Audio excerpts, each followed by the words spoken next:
जल के लिए पंक्ति, हिमाचल की धार, मुनि चित सम शीतल सुरभि, भवया ताप निवार, दस लक्षण पूजो सदा।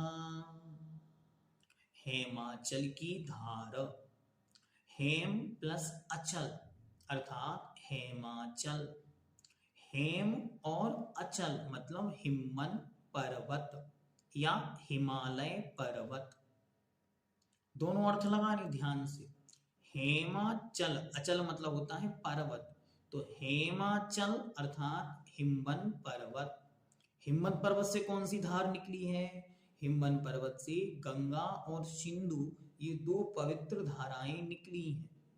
तो हेमाचल की धार, और वर्तमान में जो हिमालय पर्वत हमको दिख रहा है वहां से भी गंगा नदी निकली है। ठीक है, तो कहते हैं हेमाचल की धार अर्थात हिमाचल पर्वत से या हिमवन पर्वत से निकली हुई धारा अर्थात गंगा नदी का पावन जल, मुनिचित सम शीतल सुरभि, मुनि अर्थात मुनिराज के, चित्त अर्थात मन के, समान निश्चल निर्मल और शीतल अर्थात ठंडा और सुरभि सुगंधित। गंगा नदी का जो नीर है वो कैसा है? मुनि महाराज के मन के समान शीतल और सुगंधित है।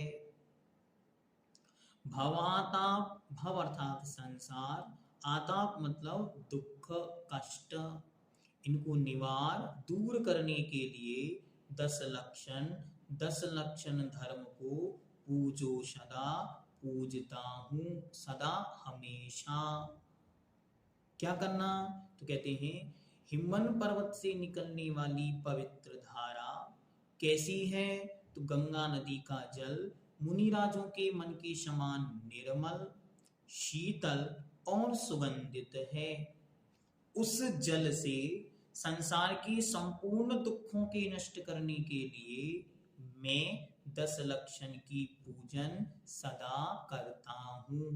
जो ऊपर 10 लक्षण कहे गए इनकी पूजा मैं सदा करता हूँ।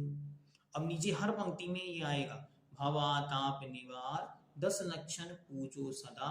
तो हमको ऐसे ही अर्थ लगाना है कि मैं चंदन से ऐसी पूजा करता हूँ जो भव के आताप को निवारने वाली है, इसलिए मैं 10 लक्षण की पूजा सदा हमेशा करता हूँ।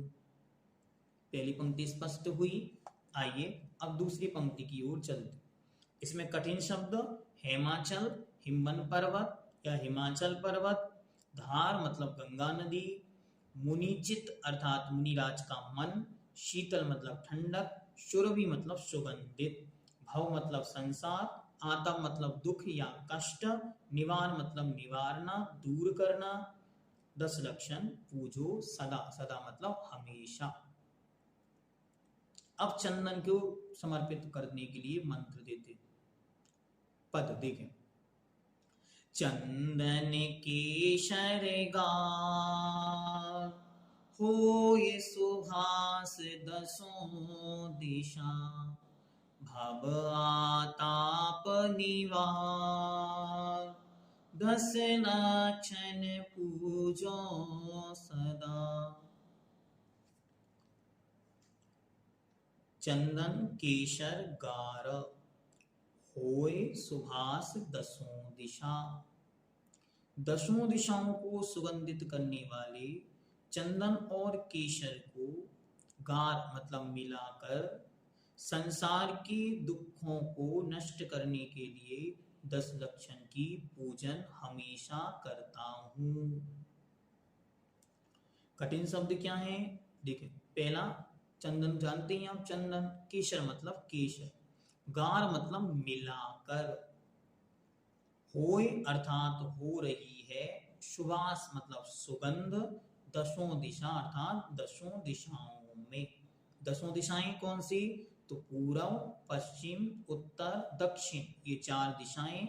4वीं दिशाएं नैऋत्य, ईशान, आग्नेय और वायव्य, ऊपर और नीचे, ये टोटल 10 दिशाएं। इन 10 दिशाओं में सुगंधि को करने वाले ऐसे चंदन और केसर को मिलाकर मैं भवाताप का निवारण करने वाली 10 लक्षण की पूजन करता हूँ। अक्षत अमल अखंडित सार, तंदुल चंद समान शुभ, भव आताप निवार, 10 लक्षण पूजो सदा। अमल अर्थात मल रहित, मैल से रहित, ऐसे मल से रहित, अखंड जो टूटे ना हो अर्थात टुकड़ों में ना बिखरे हो, अपितु अखंड हो अर्थात जो एकदम स्पष्ट दिखने वाले हो, ऐसे उत्कृष्ट और चंद्रमा के समान, शुभ मतलब सफेद, चंद्रमा के समान श्वेत वर्ण वाले उज्ज्वल अक्षत मतलब चावलों से संसार के दुखों को नष्ट करने के लिए 10 लक्षण धर्म की हमेशा पूजन करता हूँ। अब कठिन शब्द देखें। अमल, अमल मतलब मल से रहित, निर्मल या प्राशुक या शुद्ध। अखंडित, अखंडित अर्थात बिना टूटे। फिर कहते सार, सार मतलब श्रेष्ठ। तंदुल मतलब चावल। शुभ मतलब चंद्रमा के समान रंगवा, चंद्रमा के समान जो रंग होता है श्वेत, उसको कहते हैं शुभ। तो शुभ मतलब अच्छे भी होता है, शुभ मतलब श्वेत कलर, श्वेत रंग भी होता है। ठीक है, ये चंद्रमा के समान श्वेत रंग वाले, चंद्रमा के समान अच्छे। तो जो अमल हैं, अखंडित हैं, श्रेष्ठ हैं, ऐसे चंद्रमा के समान शुभ सफेद तंदुलों से मैं संसार के ताप को निवारने वाली 10 लक्षण की पूजन हमेशा करता हूँ। अक्षत शब्द का अर्थ ही होता है नक्षत इति अक्षत, जो कभी नष्ट ना हो उसे अक्षत कहते हैं। तो वास्तविक अक्षत, अक्षत तो डायमंड है, हीरा, लेकिन वर्तमान में वो हमें उपलब्ध नहीं हो रहा है, इसलिए भगवान में इन सफेद चावलों को ही उसके समान, कैसा होता वो अक्षत जिसका कोई दूसरा टुकड़ा ना हो, ऐसा मैं इन चावलों को ही उन रत्नों के समान मानकर आपके सामने चढ़ा रहा हूं या लाया हूं।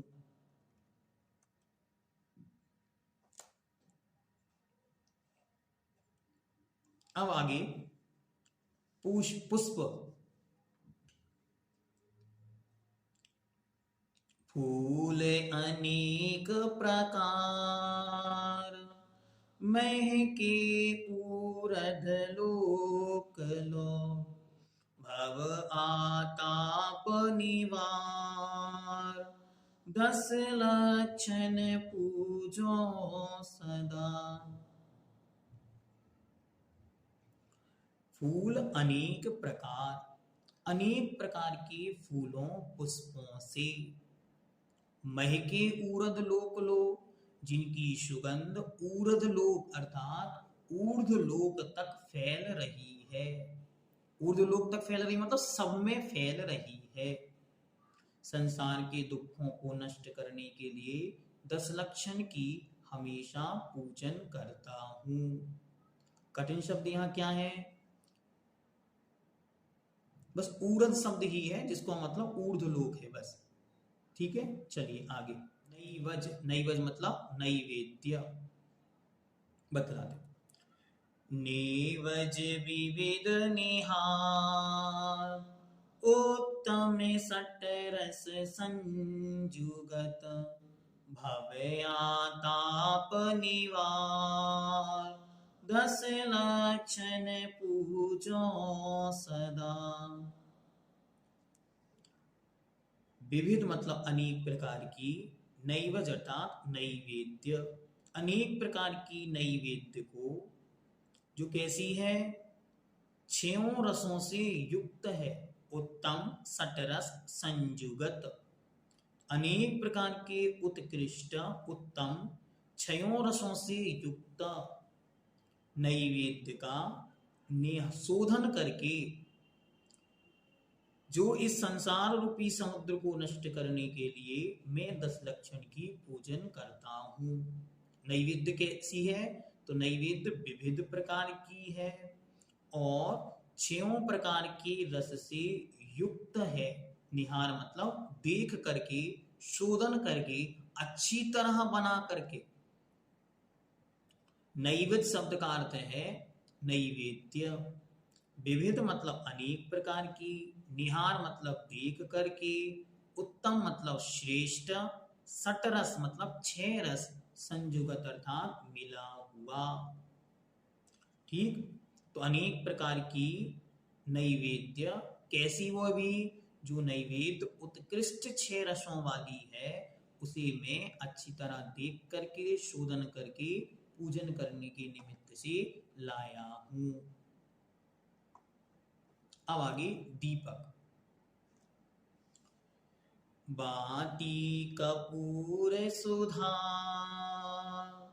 दीपक ज्योति सुहावनी, भव्या ताप निवार, 10 लक्षण पूजो सदा। बाती कपूर सुधार, दीपक ज्योति सुहावनी। कपूर की बत्ती बनाकर सुंदर लगने वाले दीपक को ग्रहण करके संसार के दुखों को नष्ट करने के लिए 10 लक्षण पूजन सदा हमेशा करता हूँ। बाती शब्द से बत्ती, जो हम दीपक में लगाते हैं। यहाँ पे किसकी बत्ती बनानी? कपूर की, क्योंकि वह अत्यंत सुगंधित है। इसलिए सुधार अच्छी तरह से धारण करके, अच्छी तरह ले करके। दीपक ज्योति सुहावनी, दीपक की ज्योति सुहावनी अर्थात मनमोहक, अच्छी लगने वाली, सुंदर। तो ऐसे दीपक की बाती बना करके, अच्छी लगने वाले कपूर की बाती बना करके अच्छी लगने वाली दीपक की ज्योति से मैं 10 लक्षण की पूजन करता हूँ। जो कैसी है? जो भवताप को हरने वाली है।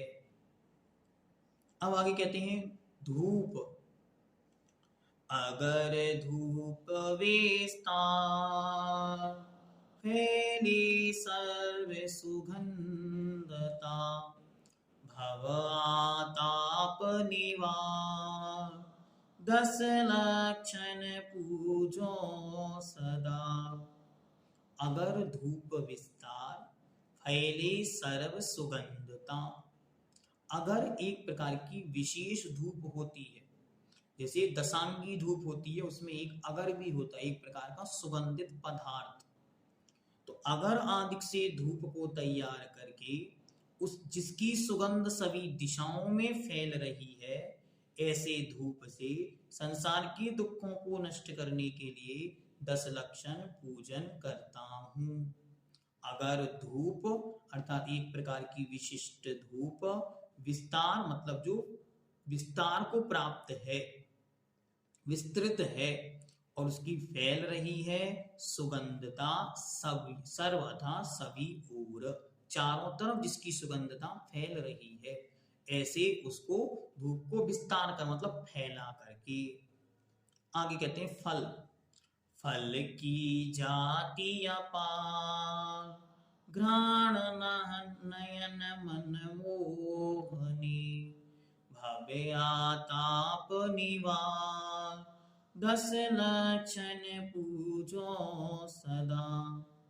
फल की जाति अपार, घ्राण नयन मन मोहनी। फल की जातियां अनेक हैं, अर्थात अनेक प्रकार की फल। वे भी कैसे? नयन मन अर्थात आंखों को, और घ्राण अर्थात नाक को, आंखों को, और मन मन को, मोहिनी अर्थात मोहित करने वाले। नासिका को, नेत्रों को और मन को मोहित करने वाले अर्थात अच्छे लगने वाले अनेक प्रकार के फलों से संसार के दुखों को नष्ट करने वाली 10 लक्षण पूजन करता हूँ। फल की जाति अर्थात फल के प्रकार अपार बहुत सारी अर्थात अनेक प्रकार की हैं। जो घ्राण घ्राण मतलब नासिका नाक, नयन मतलब आंखें, और मन मतलब मन, इनको मोहिनी अर्थात मोहित करने वाली। और अंत में कहते हैं अर्घ। अर्घ क्या होता है? तो जो इन 8 सामग्रियों को मिलाकर चढ़ाया जाता है वह अर्घ होता है। दूसरा अर्घ का शब्द होता है जिसका कोई मूल नहीं होता, जिसकी कोई कीमत नहीं होती, उसे भी अर्घ कहते हैं। देखते 8 दरव संभार ध्यान ते अधिक उत्साह सो भवयाताप निवार 10 लक्षण पूजो सदा।